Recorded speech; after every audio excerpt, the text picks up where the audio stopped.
uh, and it is streaming, but we'll leave it on for just a minute because I want to capture the thumbnail as the thumbnail on Facebook and stuff. So if you leave it on there, okay. How are we? 30 seconds in, a minute in? 30. Okay, bring us in. Hey. Oh. Click on it. There you go. Now it's live. There you go. There you go. There we go. Hey. Welcome to the program. I am Attorney Stephen Leahy. You know, I always like to introduce my guest, but not the bio, because if you want the bio, you go to the description, you find the bio. It's Attorney James Lowry. Lowry? That's correct. I know it's Lowry. We just went through this. You know, I asked, I wanted Jim to come on the show, and he said, "No, Steve, I can only come on a show if it's classy." And so we got a little classy today. We put on the ascot because Jim wouldn't come on unless we were classy enough. That's exactly right, Steve. So class it up. We're going to class it up today. But I think we do need some bourbon. I do have bourbon here at the office. It's an unopened bottle because I don't generally drink bourbon. I do have a Scottie Pippen signed bottle of his bourbon, but I can't open that one up. Decrease the value for sure, Steve. I'll have to show you around the office after that because I have some really great paraphernalia. Attorney Jim Lowry, thank you for coming to the show. I appreciate you taking the time. And thank you for having me, Steve. You know, I always like to, as I said, I like to start the show. He's an attorney, okay? I generally will interview attorneys. I interview others also, but tell people where you're from. That's what I'm interested in. Like, I want to know about. I've known Jim for 20 years. Oh, probably more like 10, 15. Yeah. 2008. You know, you were right. We were doing foreclosure stuff Correct. in 2008. Yeah. So that's 15 years, Roughly. 12 years, something like that. So maybe not 20 years. I think everything's 20 years ago, or everything's 20 years ago, or just yesterday. So my kids always say, when I say, that was just a couple of years ago, my kids always say, your couple of years or my couple of years? Because my couple of years might be 20 years ago. I say, oh, yeah, I went to that. Remember that place closed, a couple of years ago? Yeah, it was before I was born, Dad. The place was closed before I was born. Yeah, but I remember it well. Sorry, time flies. But I've known you for some time.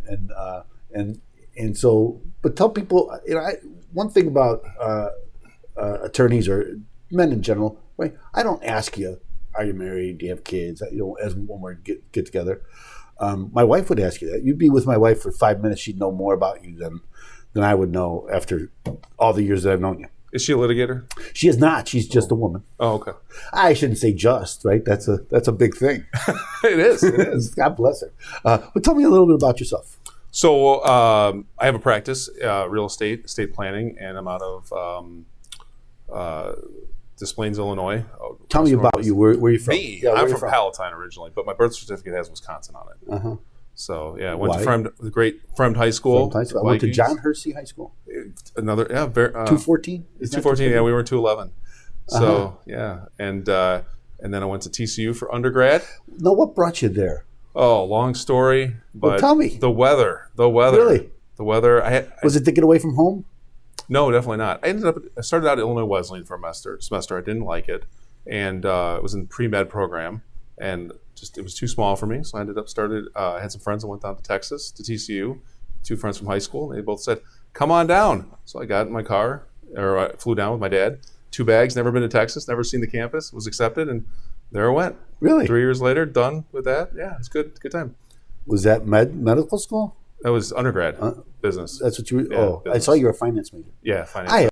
I also am a finance major. So. Oh, I'm in fine company then, From sir. Loyola University. I went in Chicago. I never got out of Chicago, so no. You should go down to Fort Worth. Beautiful city. I've been to Dallas, but I've never been to Fort Worth. I know it's kind of a sister city. I can see you in some cowboy boots, Steve. I kind of like doing a little Texas two-step. No, in a fedora. No, you don't. Definitely not. Well, that's me though. I got to wear a fedora. True, you do have the hat thing going. So, but I'm always interested in what brings people. Why there? Why we talked to Jason. Jason Newman. Sure. Was on, and he's telling me he went to Ohio and and what brought them there. And I'm always interested in why you do that. Now, you just mentioned medical school, so you didn't always want to be an attorney. No, I thought medical would be the way to go, but no, it didn't quite jive with me. So college, I wanted to have a little too much fun maybe in college, explore things, So, and those labs, I could never get the lab right. Yeah, I was never especially in chemistry. I was never a science guy, No. myself. I'm as a finance. I was a numbers guy. That's why did you go into finance? Because those were the easiest classes for me. That's why I did it. Right. Yeah. You always take the classes that you like, not what you think you want to do, but what you actually like to do, because Exactly. you're going to be better at it. So those classes were never like a chore. Right. Some classes are a chore, but those were never a chore for me. I remember I took some futures classes. The futures pretty simple, I think, to figure out what the value is and all that. And so many people had a problem with it, but to me it was just simple math. Yeah, that's all it is. Simple math. So when did you decide to be an attorney? Probably watching LA Law growing up. Really? Yeah, Corbin Burnson. Yeah, Now, I'm going to put something in here because a lot of times, a lot of the attorneys I interview are older. And so I always ask them, why are you, they always say Perry Mason. No, so different generation. Yeah, exactly. So tell me about it. So I liked LA Law. It was fascinating. It was the one show I was able to stay up for when I was in fifth grade at 9 o'clock. Oh boy, I get to hang out with mom and dad and watch this show. I just kind of liked it. I liked all the arguing, and the whole premise of it. So later on, after I got done with that dream of going to medical school out of my head, I got the business degree and then decided to go to law school. Just always something I wanted to do. Did you go to law school right out of college? No, I worked actually not too far from here. So I was telling you earlier, I worked at a company as a cost accountant, cost analyst for in 2000 when I got out of college. And it was More North America was the name of the company. They were into printing forms, about as basic as you can get, and that has since been taken over by the PC. Yeah. And our printers and whatnot. So, and then I left there and went to a large healthcare company called Cardinal Health up in Waukegan. I heard of them. And was a financial analyst for them, and was there for a little bit before I went to law school, to the great Southern Illinois University down in Carbondale. Good for you. How did you wind up there? It was the cheapest in-state tuition. Yeah. That's it. So being the finance major, I figured, hey, I don't want the debt. But we, as we know, as attorneys, there are a lot of lost fellow colleagues that have a lot of debt, and it's just ramping up. Yeah. So I was on the pay-as-you-go program because I was an iron worker, so I didn't have any kids. I wasn't married, so I just paid myself through college, through law school, until I got married and had kids, and then I did have a small loan there at the end. But most of it was paid. did you go to night school? I did. Oh, okay. I did at John Marshall. A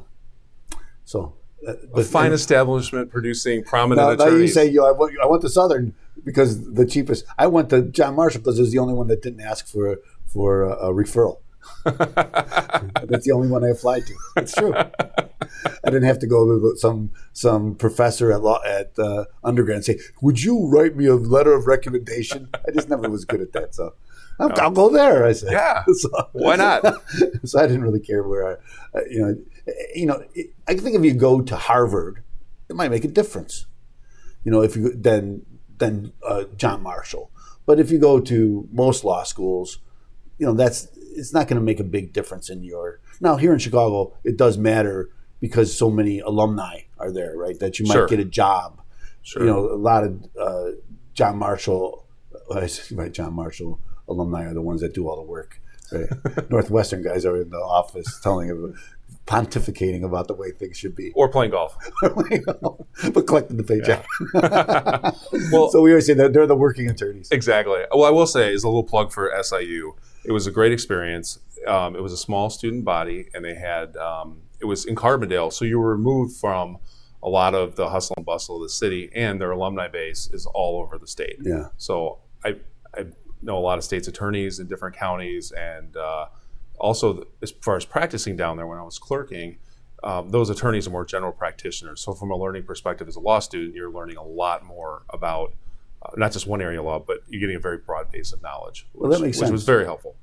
That makes sense. I know because down south in smaller towns, you get the lawyers that there might be one or two lawyers in a county, and they practice pretty much everything that comes their way. Right. I have a story, but I won't go into that because I did a case down there once.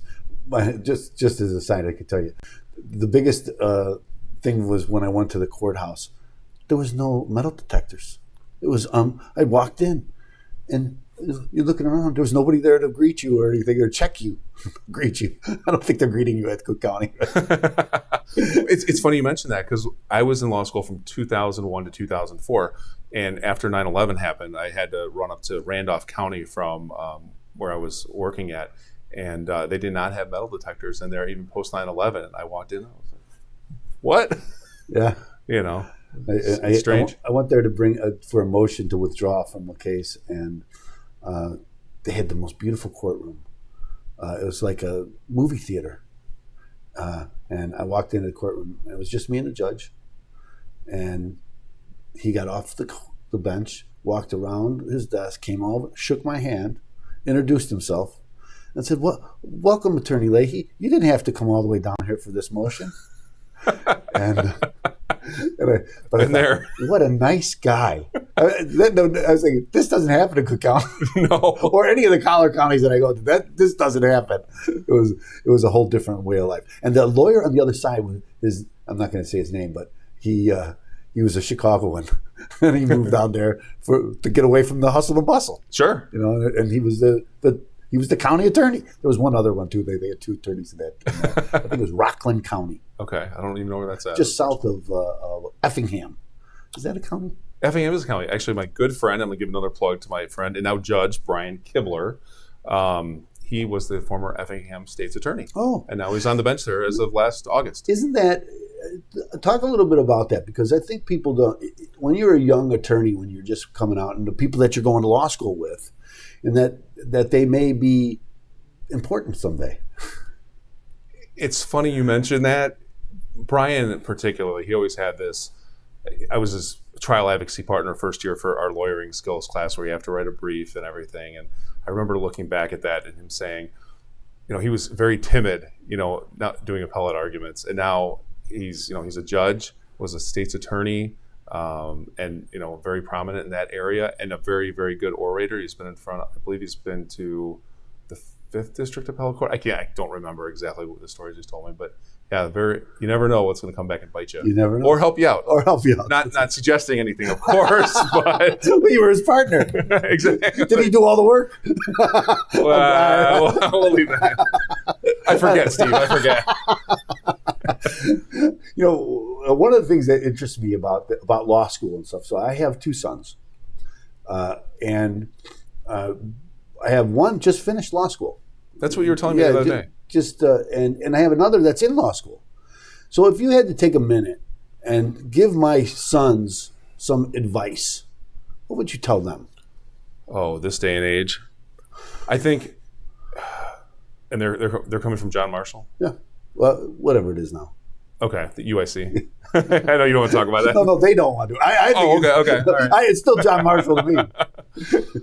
I think if they have a passion about what area of law to practice in, then they, after going through law school, then don't give up on that dream just because maybe your grades aren't good enough or, it's hard to find a gig. Pursue that and don't give up on it. Because the worst thing you can do as a young lawyer is get pigeonholed into a job you don't like. For instance, for me, I ended up, because the job market was so tight when I got out, I did workers' compensation for a few years. And I just did not like the strict liability. It was not for me. It had some positives with good trial experience, but where I wanted to be at the end of the day, it just wasn't for me.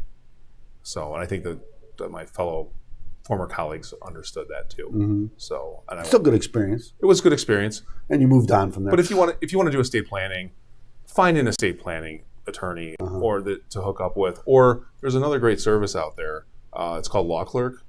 Have you heard of that? No, I have not. So if you're an attorney and maybe you're between jobs or you're having trouble with something, there's projects that they will assign you, and you'll hook up with another attorney, maybe even for another state, and they will give you a job to do, sometimes on an hourly basis, sometimes on an assignment basis, but you can hone your skills that way too.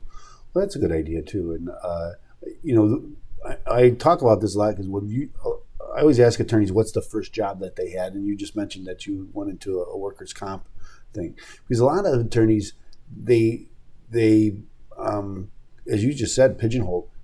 Whatever job they get out of law school is like what they do for the rest of their life, even if they don't like it. Right. Exactly. And it's so important to know to like what you're doing. Oh, sure. And don't be afraid to enrich your curriculum. Like for me, I was doing workers' compensation law, and then I got into the foreclosure stuff where you and I met. Mm-hmm. But I was pursuing an LL.M in tax at the time, and I finished that, and I found that very enriching. And it's nice to be learning about something on the side that maybe not be in your day-to-day practice. Well, that's interesting, and here's a reason why. I'm a tax attorney, as you may know. Okay, it took me some years before I called myself a tax attorney, but I am now a tax attorney.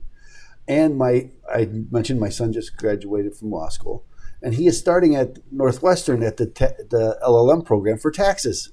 Congratulations! So that's going to get a master's in tax law. Good. So what was that like for you?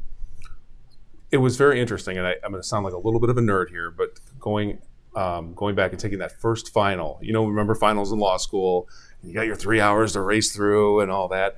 It was actually exhilarating. I finished and I said, that was kind of fun.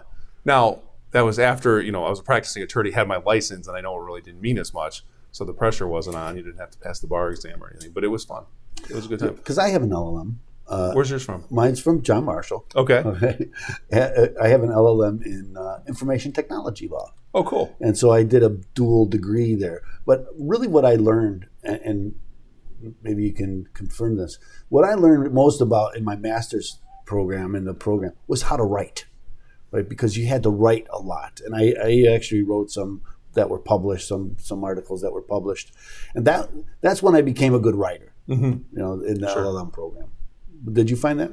I did we had to write a thesis paper. So you didn't have a lot of writing then? Not too much, but I had the opportunity to be on the journals at Southern Illinois University. So I was on the Journal of Legal Medicine as a writer, and then the Southern Illinois Law Journal as an editor, my second and third years respectively. Oh, so that's impressive. Yeah. I don't know about that, but I did it. On the journals or anything. That's not, they don't just ask anybody to go on those. That's a prestigious thing. It was.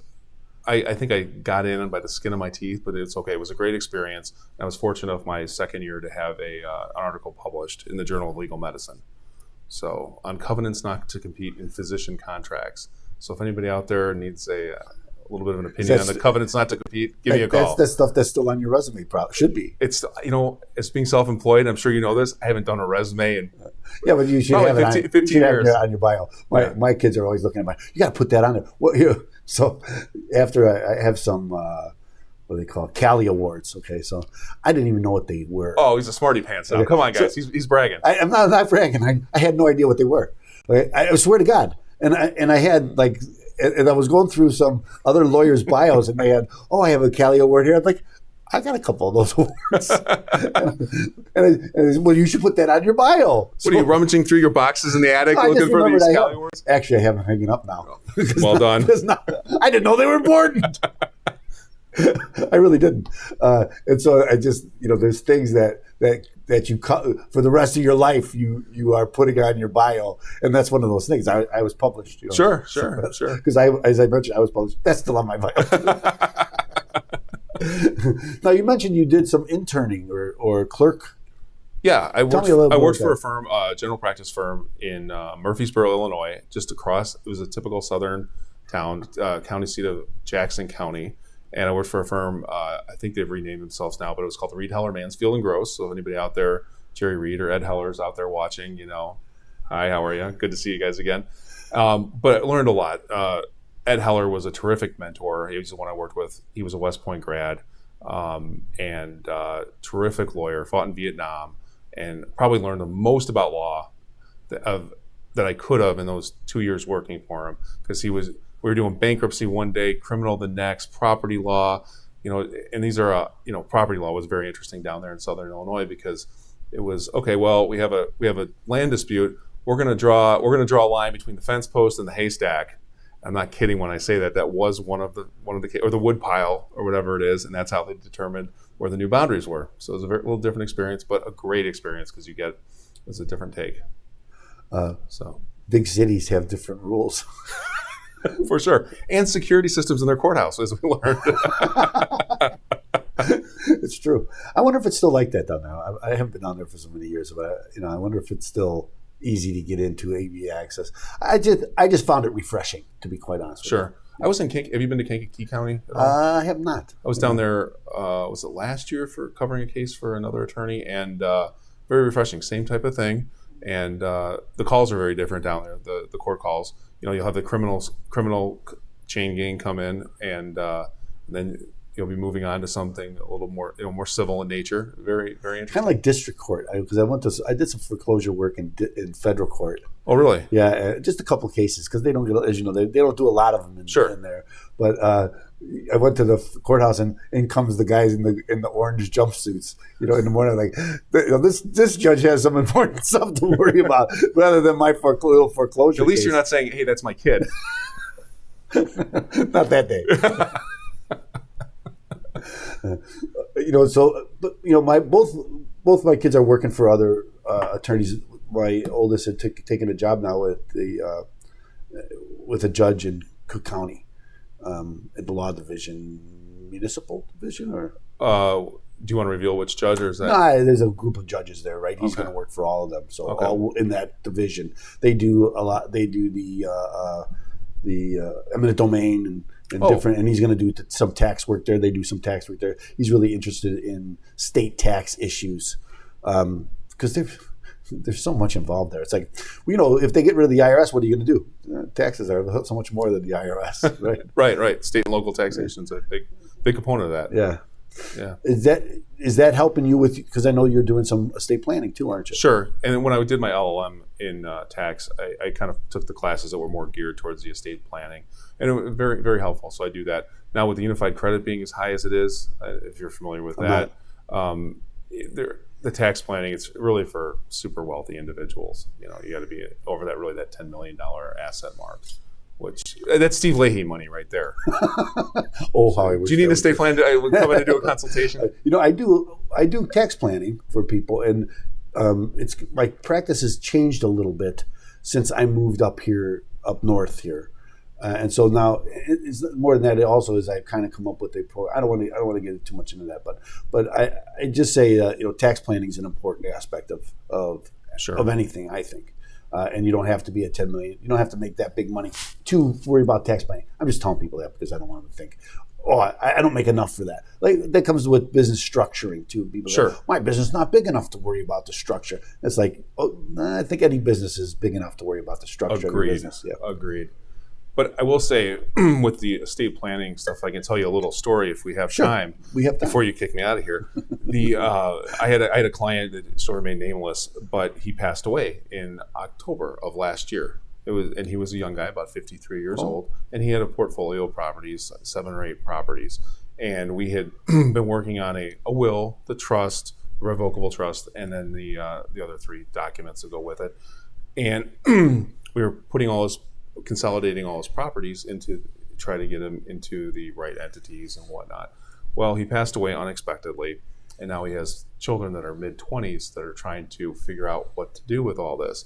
And we had his trust done, but we didn't have his will done, so anything that was held personally didn't pour over into the trust.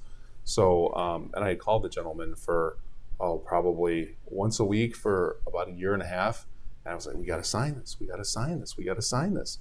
And he just never got around to it. And unfortunately, he left his loved ones with a problem that could have been easily averted. So there is a huge importance for that. And if you don't come to me, go to somebody else. I agree with you in the sense that what you're doing is you're stopping all the troubles for your family, because people say, I'm dead. What do I care? No, really. You're right. You're worried about your family and what they're going to. You're trying to tell them here and make it easy for them, because then you pass and you're causing nothing but trouble for them. Right. What are they going to do with all this stuff? And then they got to fight and they go to court and people are arguing. And I had a estate planning attorney that used to do a lot of divorces. And what he pointed out to me was, he said, I have the same clients now that I did at the beginning, but they used to fight about the money in the divorce, and now they're fighting about the money when their parents die. Same guys, he said. I just thought that was interesting. Well, another thing I always like to ask attorneys is what do you think makes a good attorney? There's a lot of things, and I think a lot of it depends on who your client is. I think you have to adapt to your client to some extent, and you have to get to know that client. And I'm not saying you're an actor, but you have to know kind of what that client, how to get the information, the relevant information out of that client. Then, fact gather, depending on what the issue is, filter out the stuff, but also issue spot at the same time, and figure out the best way to help them from that perspective. So I would say issue spotting, fact gathering, and issue spotting. That's a good answer. Yeah. I know what do you think? Well, I'm not going to talk about me. I have a lot of great answers to that question, and I'm always interested in the different answers, and they're all good, right? And so everybody has a different view about what makes even attorneys, right, have a great view about what makes a great attorney. And I'm just always interested in getting that perspective. Well, I think it also depends on the setting too. I mean, I was thinking about this leading up to this interview, not anticipating that question, but kind of thinking about it a little bit. If you're a litigator, right? I think there's a lot of skills there. I mean, that's going to be a little bit different of a skill set than if you're a transactional lawyer. I think another great skill is knowing when to shut up and listen. I mean, how many times have you? That's why I didn't answer the question. But how many times, Steve, have you been in court and you're up against another attorney and they start going and you just zip the mouth, let them go, and then they just get into a bunch of problems and you walk out of the courtroom with a victory on whatever motion or hearing it is. I had to say that's absolutely true, and it's something I had to learn. Right, is not to, and also not to get personally involved. Right, don't get emotional about it. And a good lawyer, if just to answer shortly, is a good lawyer doesn't get emotionally involved in the case, right? Because you don't want emotions involved, right? You want logic and principles. That's what wins cases, not emotion. And which is very difficult. Unless you go into PI. Maybe that's it. True. No, that's absolutely true. And because you're there to gather that information, sift through it, present it the right way, whether it be transactional or in a courtroom, advocate for your client. But sometimes, you have those cases that it is tough to separate. It is. I agree with that. It is tough. Now, I know you do some mechanics liens too, don't you? Sure do. Yeah. So talk a little bit about that, because I think this is an area of the law that so many people don't know anything about, but yet it really touches a lot of people that they don't even realize it, right? But talk a little bit about mechanics lien. First, tell us, what is a mechanics lien? Mechanics lien is when somebody does work on a property, and I'm just making this very general. Mm-hmm. So if there's any other practitioners out there who want to correct me, feel free to email me. And Put it in the comments. Tell me I'm wrong. If someone provides materials or labor, does work on a property, improves it in some way, shape, or form, the theory is that they should get compensated for their work. And if they're not compensated, then they can attach a lien to the real property. And so what happens with that lien? So that lien needs to be perfected, and there's certain timelines for that. And you file the lien, then you send out notices, certified mail, to the people whoever has an interest in the property. At that point, your lien's perfected, and then you have a certain timeline to foreclose on that. So as you and I did mortgage foreclosures, the mechanics lien is actually a type of foreclosure, mm-hmm. which if it runs through the case, there's a judgment and the property will eventually be sold. But usually that doesn't happen because mechanics liens are more like super liens, and they prime pretty much everything, even a mortgage lien. So usually your lender or somebody else will come in and pay those off just to keep their lien position alive.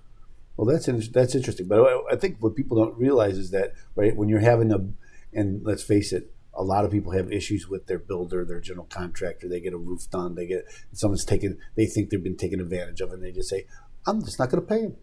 And they don't realize that it's not like fighting your credit card debt, right? Right. It's not. But and that's the construction industry. Nothing. I don't want to say anything bad about the construction industry, But as you know, in law, there are two sides, especially when contracts are involved. There's two sides to every story. Yes. Were the materials up to par? Were the goods rejected under the UCC? There's all these different things that play into it, and it can be difficult to sort that through and then present the case in the best light for your client. Well, again, that's interesting, and that's what the sales, the UCC, and all that. I haven't heard that since law school, right? But that was one of my favorite classes, the sales class. I'm sure you got a Cali Award in that, Steve. I don't know if I did or not. I have to look back. I got so many.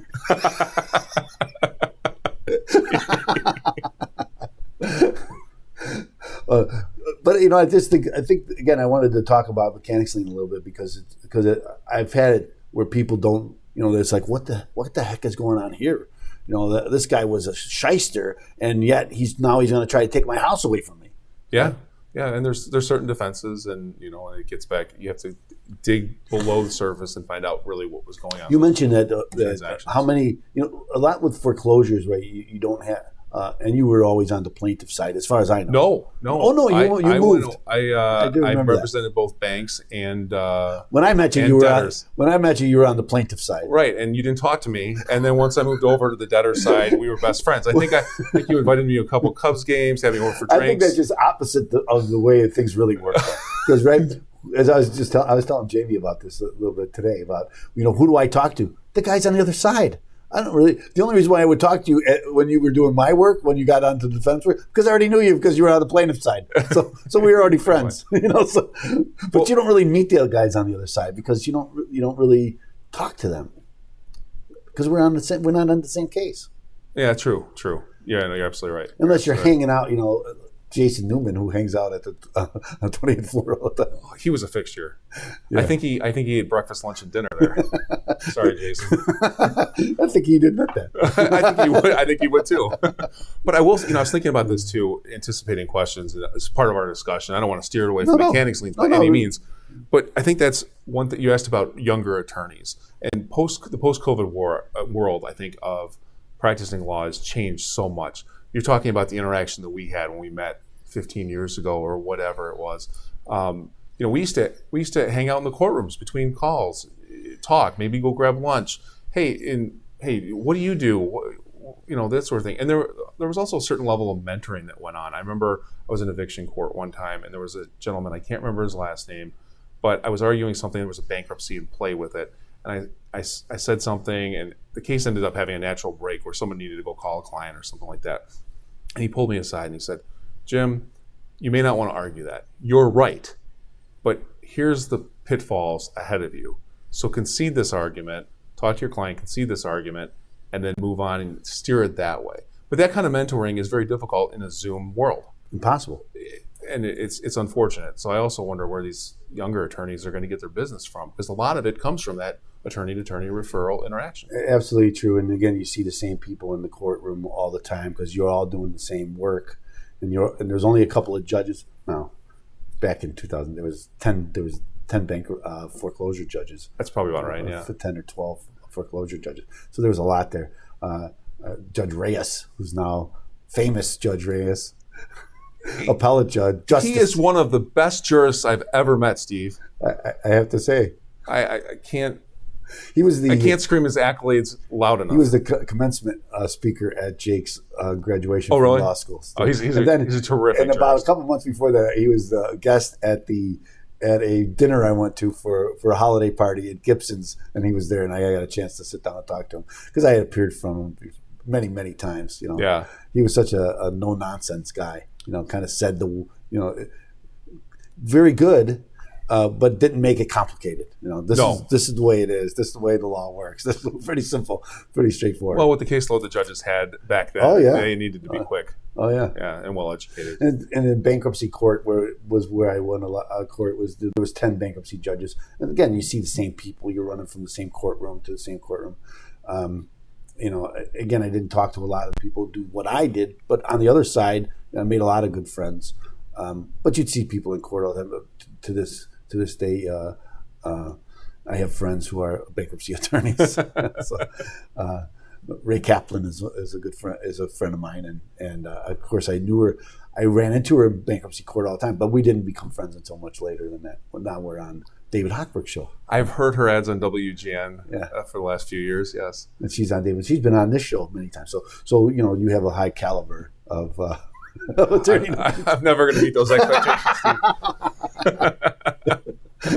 She's a great attorney. She deals with student loans too, doesn't She does. She does. And it's one of the things. Like I talked to her a lot about this because federal law, and I have taxes very similar because that's the federal courts. I mean, the federal regulations kind of set up similar about who you should give a break to and who you didn't. I always tell my clients, if you don't have anything, man, there's thousands of things I can do for you. But if you have stuff, not a lot I can do for you because you're the guy paying for everything. Yeah, right? yeah. So there's lots of programs, and you generally can fit in something, and again, same thing, student loans in here. So, but again, it kind of goes I saw her, but again, if you're not there every day. If how would I wouldn't even know who she was. Yeah, you see him on the Zoom call. When I go on a Zoom call, I generally will put my picture up, my camera, and I'm always up. But most people have it blank until their case is called, so you don't even know who they are or what's going on. So, Well, now you have a new outfit for your picture. yeah, well, that's true. I don't want anybody to think that I'm too important for them. Tell me let's talk a little bit about your estate planning practice and what you're doing there. Talk a little bit about that. So I think there's different times in your life where estate planning is important. So I typically do your pour-over will, your revocable trust, healthcare power of attorney, durable power of attorney, and then a living will if someone wants that. That's just a one-page document. But the key really there is to make sure that I think it's important to have, when you're going through major events in your life, I think a lot of other attorneys would agree with this, you should be looking at your estate plan. There's certain checkpoints. For instance, when you get married, maybe you have family assets, maybe your family doesn't, maybe you don't expect the marriage to last long, unfortunately, or something like that. So maybe it's important to do an estate plan, or you have family money, inherited money, something like that. Maybe you have a side business. Maybe that's not marital property, so you want to keep that out. A prenup would also be helpful in that case. But if something should happen to you, when you buy your first house, I mean, sometimes it's good to put it in a trust, or at least get that property titled correctly. So important. Very, very important. When you have your children, if you have kids, maybe you adopt a child, something like that. Another time to take a look at your estate planning and see what goes on. If you get life insurance, if you want a life insurance trust, there's different things. So and then of course unfortunately you do end up like I have one client, for instance, who shall remain nameless. This particular client got into a car accident a couple of years ago and has to have brain surgery coming up in July. And this client contacted me last month and said, my family thinks I need to have an estate plan. So we did an estate plan. We went out to dinner and went through the documents, and it went very smoothly. But it's peace of mind that those problems aren't going to linger should the worst happen. Because stuff does happen. You mentioned earlier that you had a client that passed away unexpectedly, and generally that's what happens, right? But I had a call, and this happens, right, in that they get sick, someone gets sick, and then they call you to try to, hey, do you know someone that can help me with and then they don't do anything, and then things get really dire, and now they're like, it's an emergency, let's get this done, but it makes it very difficult. And those are the worst. Those really are. I had one a number of years ago where one of my friends called me up and said his mom was passing away of cancer, and it was an aggressive form of cancer, and so literally had to go down to Northwestern Hospital on, say, a Wednesday, and then we had to get that. We drafted everything on Thursday and went back and had her sign everything. And there's such a narrow window there sometimes, as you know, under the law, when someone is capable of knowing what they're doing and has capacity to do that. And I would say in that situation, that's always going to be a question. We were 8 hours away from that capacity probably not being there. And then you get into the other issues of making sure the witnesses are in the room, the site tests, and all that, those other type things. So there are a lot of things that you need to little boxes you need to check off to make sure that those type of documents are prepared and executed correctly. So we've talked a little bit about foreclosure because you've done some foreclosure work. We talked a little bit about mechanics liens. You've done some mechanics liens. I would like to add one thing to mechanics liens, though. The one thing about that is that I didn't mention that most lawyers know is that they are a derogation of common law and they're strictly construed.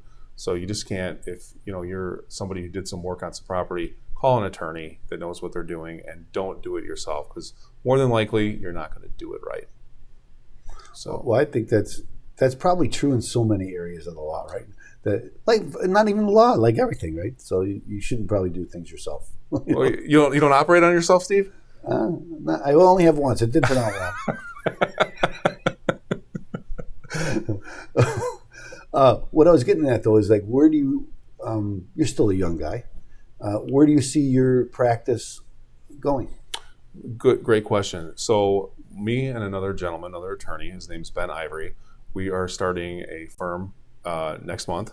I did not know that, so this was by ourselves. Hey, here's the announcement. Yeah, and so we're going in with we're going to be officing with the Remax City folks at 7020 West Higgins Road, and we're going to concentrate that facet of our practice on real estate transactions. Is that Twee Avenue 72? No, it's Harlem and Higgins, just Harlem's just east of 72. there. Yeah. So we're gonna start doing that. I thought I told you that, but maybe I didn't. No, you didn't. Yeah. So that's interesting. Yeah. So we're gonna go in there and I help people with taxes. Most of people I help are realtors. I'm kind of micro target realtors because they have so many tax problems. I've heard you on the Home Chicago talking about that. Yes, because they're so. But that's realtors. I have such a unique situation, in my opinion. So, but anyway, so that's interesting. So you're going to do more real estate closings? I do quite a bit of that in my practice already. I enjoy them. Are you back in person? I never did a Zoom closing even during the pandemic. Really? No, went to all of them. I think the clients deserve it. Well, I do, but they wouldn't let you. They would not let, if you wore a mask or in a separate room, sanitized up to wazoo. They weren't allowing the brokers in, generally speaking. But the attorneys, I went to every single one of them. Well, that's good. I did a lot of closings back in the foreclosure days because I did a lot of short sales. Yeah. And so, but I don't do them anymore. I leave it to the professionals. Oh, please.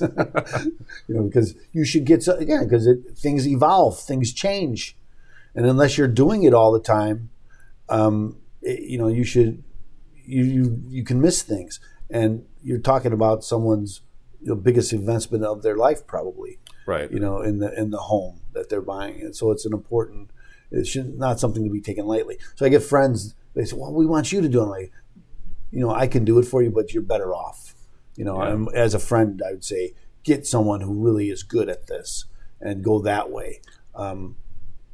That's my advice to find the right guy. Well, and there's so many different things. I was at a seminar a couple of days ago with a title company, and there's so many different things that can pop on title that you need to have a professional, either whether you're buying or selling, to make sure that's being taken care of by the seller's attorney, or if you're the seller's attorney, making sure you take care of it and doing it the right way, getting the proper releases, making sure things are paid off, dealing with water, zoning, all that stuff. Real estate is such a team project. What I mean by that is that there's so many people involved in a closing. That's true. Have you ever seen the painting, The Closing? I don't remember who the artist is, but it's from, say, the 70s, early 80s, and there's like 15 people in a room. There's dogs, there's kids crying, there's people with calculators, a secretariat, a typewriter. So it's streamlined a little bit, but you're right. Because there's, again, you got the inspector, and you should have more than one inspector. Again, you've heard me on David Rockford show, you got the mortgage guy, right? And we talk a lot about this. You got, he had a program once when if you went to him, he would pay for Permaseal to come out and put a camera down your sewer line, because that's one of those things that people don't even think about. What about the sewer line? And if there's something wrong there, that's tens of thousands of dollars. Oh, you got a root growing in there or something? Yeah. And so you don't know that until after. And I've had people right after closing, all of a sudden the sewer line goes bad, and it's $25,000 to fix. Another thing people don't think about: trees. So you wanted the tree guy to come out and look at the tree. I had a tree guy as in one of my clients. He's like, yeah, I had this guy. It was during the winter, and he went out and bought this property in the winter. It had 10 trees on the property. When spring came, none of them turned green. Well, how would you know in the winter?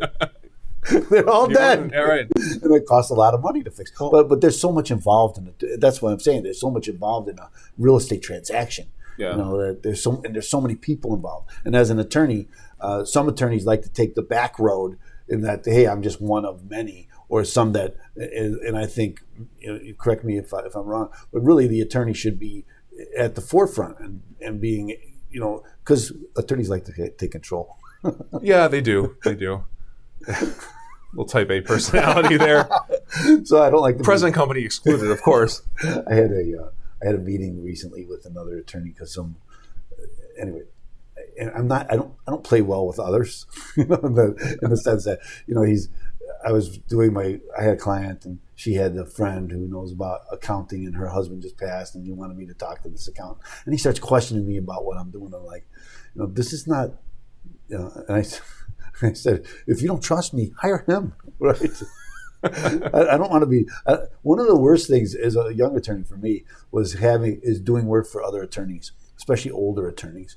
Why? Sure. Because they think I'm their associate, and again, I don't take that very well because I run things, right? You hire me for my advice, not to do your work for you. Right, exactly. You work for me. No, and I've had a lot of clients tell me that. You work for me. No, I'm doing some work for you, but I do not work for you. I'm not taking orders from you. You'll find somebody else, right? Right. And that's just the way it is. Well, think about it that way too. I mean, that's another good point you bring up. When did you start practicing? 2000. 2000. Okay, yeah. So I started in 2004. Yeah, so not too late. But because I was an iron worker before I became an attorney. Yeah, I could tell it. You're ripped. Don't you think though the practice of law has evolved in the 23 years that you've been practicing with technology, court appearances, the space required for a law firm? It's completely changed. Absolutely has, and the interaction with your clients and all of that has changed. There's so much more available about I was an IT guy, so I've always been involved in technology. I think there's a couple areas that lawyers aren't very good at. One is technology, that they just don't seem to get it, and they don't. The other is collections. I had to get that in there. I've become very good at that. Oh, do you want to come work for me? Because that's one of the areas that changed my life. Right, is figuring out how to get paid. I work on a subscription plan now. I don't know if I've told you this, but I have a subscription, so people come and they hire me, and then they pay me every month because one thing about tax stuff, the stuff I help people with doesn't go away after a month or 2 months or 3 months. It's always there, and so you always need help. And again, if I'm, that's kind of the way. But we were just talking about that. I think Jamie and I were talking about that, about the way things are. Everything seems to be going that way. Software as a service. I had a guy here about crypto, and he had crypto as a service. Right, and that, I thought that was interesting. I had never heard that term before, but everything's kind of going as a service, right? So so I'm a tax guy as a service, tax as a service. But that's interesting. But you're going to do a lot. You're still going to do estate planning and things, or sure. Well, kind of tying in what I was saying earlier, there are certain times where it's good to check on your estate plan. If you're a first-time home buyer, and so we're representing a client, Ben and I are going to represent a client that is buying their first home. Maybe they have a child, maybe they don't. Maybe they got out of a divorce. Whatever their life situation is, it's a good checkpoint. I think I would like that opportunity too, to check in with that client, not just on the transaction, but hey, let's do a checkup on what's going on with you from a legal perspective. And maybe they're all set, maybe they're not. How involved are you in marketing? I could be better at marketing. Well, we all can be better at marketing. That's why I'm here, Steve. But that's why I asked you how involved are you in it? Because some take it as a, like myself, I'm very involved in it. I'm not that great at it, but I'm involved in it. You're on WGN radio, Steve. Come on. but I take an active role. Let's put it that way. Sure. Some attorneys don't. I always ask. They call it business development. I'm doing some business development because I guess that was the old term when it was illegal to market your law firm. What's your angle on that? And the reason why I'm asking is not now as a real estate attorney. As you mentioned, you're involved with a family in a very important aspect of their life, and they already trust you. Sure. And so, staying in contact with them throughout their progression, I think, would be a great marketing a tool, and not to just forget them. I don't know if that's what you're doing. Sure. Now, You mark your calendar ahead, check in with this person in a year, 2 months, or however, follow up. It's easier said than done. It is. It's sometimes going to be difficult the finding system in place, but again, I just think it's important. I'm just always interested in how lawyers find work. Most of mine has been through word of mouth, and generally it starts off as socially, like through a softball team, or I used to get a lot of referrals from other attorneys that I knew, like through what we were talking about earlier with court and things like that. But my direct marketing campaigns that I've done here and there, they haven't been very fruitful, like mailings and that sort of thing. Mm-hmm. They haven't. Mm-hmm. So, when that's how I started too, and that's how I got into foreclosure work. I did mailings. I used to send. When I first became an attorney, I did a lot of postcards for bankruptcies. I got the worst clients in the world. I really did, but I learned a lot. Right? What I learned is, don't give my cell phone out. And some people are better than others. I would get calls in the middle of the night. They just took my car. They just turned off my lights. They just turned. I was like, and again, as a new attorney, I wasn't even that young. As a new attorney, you took it to heart, and I wanted to help them. But then I started. That's how I got into foreclosure work.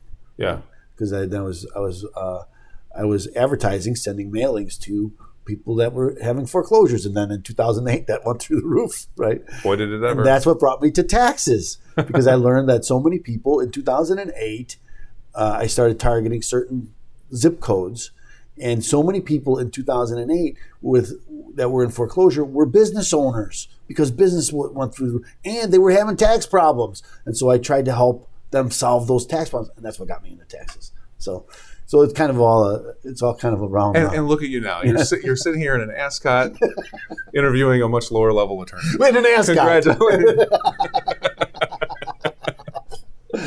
Very important. So, I don't want to take up all your day, but I appreciate you coming down to talk to me. I think, tell people how they can contact you, Jim. Sure. I'm J Lowry at jlowrylegal.com. That's JLOWRY at JLOWRYlegal.com. And my number is 312-445-9450. And I'm going to act like an old person here. I'm going to repeat it. 312-445-9450. Now, I should have asked more of that. I think I should ask my but I get so involved in the discussion, in our conversation, that I forget to do that. When I was on the radio, right, you always came in a new segment, as I told you, they hate those things. But you always come in, and I would reintroduce you, and I'd ask you for your phone number, and we'd put your phone number out a lot.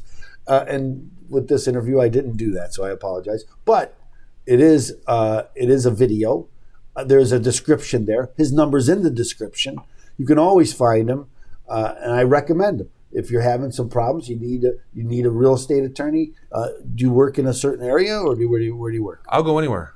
Anywhere the clients are. I mean, generally the Chicagoland area. But when you mentioned Kankakee, did you do the circuit around here back in the day when you were doing foreclosure work, or did you mostly do Cook County? Mostly Cook County. But when I was doing workers' compensation, I was all over the state. I would say a third of the counties in the state I've been to. Really? For that, yeah. Because when I was doing foreclosure work, I went to all the counties, spent all day going to Will County stand before a judge.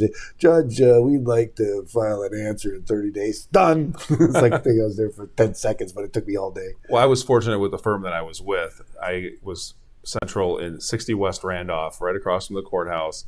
And I just zipped back and forth all day long, and it was great. 7 hours a day in court. Remember those days? Yes, I do. Yes, I do. Of course, as a plaintiff's attorney, you had a lot more than I did. Stacks and stacks of papers. You couldn't carry them. So go back, I don't know how many foreclosure judges are there now.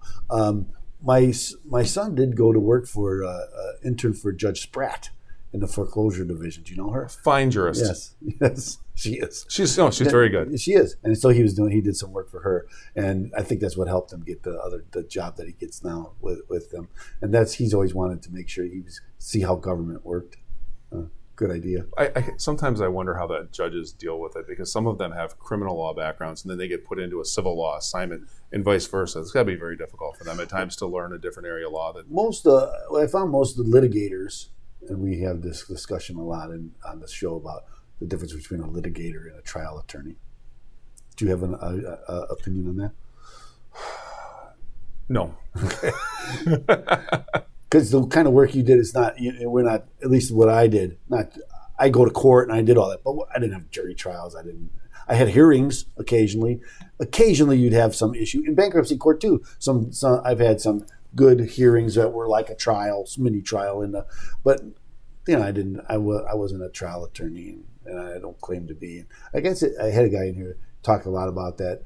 Kind of like what I just said about being a tax attorney. It took me some years before I was comfortable to say, yeah, I'm a tax attorney. I used to say I help people with taxes. I'm not really a tax attorney. Now I say I'm a tax attorney.